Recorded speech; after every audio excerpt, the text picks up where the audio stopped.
Audience എല്ലാവർക്കും നന്ദിയുണ്ട് ഇത് കാണാൻ വന്നിട്ടുള്ള എല്ലാവർക്കും. പിന്നെ മലബാറിന്റെ ചരിത്രത്തിൽ ആദ്യമായിട്ട് 7 നാൾ നീണ്ടു നിൽക്കുന്ന വലിയ ഓണാഘോഷ പരിപാടിയാണ് ഈ വരുന്ന 30-ാം തീയതി മുതൽ 7-ാം തീയതി വരെ കോഴിക്കോടിന്റെ മണ്ണിൽ നടക്കാൻ പോകുന്നത്. അപ്പോ ഇങ്ങനെ ഒരു വലിയ വേദിയിൽ അതുമായിട്ട് ബന്ധപ്പെട്ട ഒരു വേദിയിൽ ഉദ്ഘാടന ചടങ്ങിനെ എന്നെ ക്ഷണിച്ചതിന് ഒരുപാട് നന്ദിയുണ്ട്. ഇവിടെ പെർഫോമൻസ് ഇല്ലല്ലോ.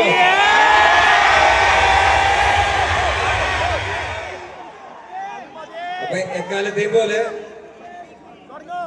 ഈ മാവേലിക്കസ് പരിപാടിക്കും നിങ്ങളുടെ എല്ലാവരുടെയും സപ്പോർട്ട് ഉണ്ടാവുമെന്ന് ഞാൻ വിശ്വസിക്കുകയാണ്. നന്ദി.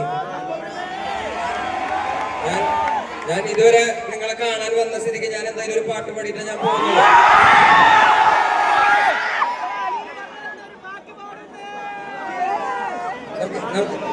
ഈ ഉദ്ഘാടന ചടങ്ങുകൾ കുറച്ചുകൂടി ഉണ്ട്. നമുക്ക് അതുകൂടി കഴിഞ്ഞിട്ട് ഞാനൊരു പാട്ട് പാടിയിട്ട് പോകുന്നു. Thank you so much.